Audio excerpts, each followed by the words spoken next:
Hello, so this is the garden as we inherited it, this awful little drab space full of conifers, no structure, no pretty planting, nothing that I wanted to keep.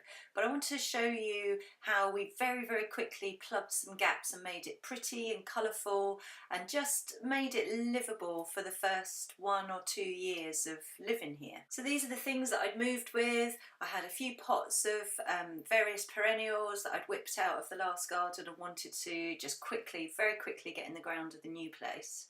And that's basically what I did. A little bit of ground prep, churned over, dug out everything that I could, got a little bit of fertiliser in there, and hey presto, very quickly the first spring, you can see we've still got that awful log roll and the terrible patio, but it doesn't look quite so bad.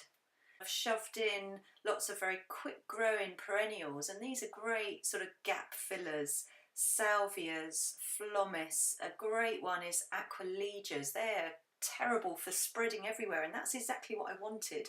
I wanted all of these plants to self-seed and do their own thing, and I didn't care that they were going to spread everywhere and mingle, because that's exactly what I wanted. So I chose a very soft palette of blues, pinks, yellows, obviously all the greens and the greenery there from the leaves and foliage. So it just hides a multitude of sins. When you throw in these very quick growing plants that spread easily and self-seed easily, before you know it, all those nasty little details that you hate in your garden, the sort of edgings and the pavings and the patio, it kind of doesn't matter. Very quickly you can live with it and it just looks pretty. And it was certainly fine for us. Here's the first spring, and I use pots and I move pots around as well to kind of really plug holes, and it gets a little bit scruffy looking. You have to let it do its own thing, and by the end of the first summer it actually looked quite overgrown. It was kind of intermingled, all the colours, it had filled out nicely. It was certainly fine for parties.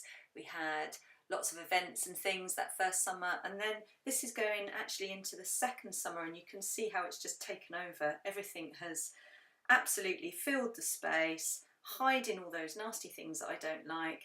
I've never been a very tidy gardener. I don't have the time. I'm too busy with work and other sort of things going on in my life. So I've just let these things mingle, and it fills the space, season 1 and 2, without really spending an awful lot of money.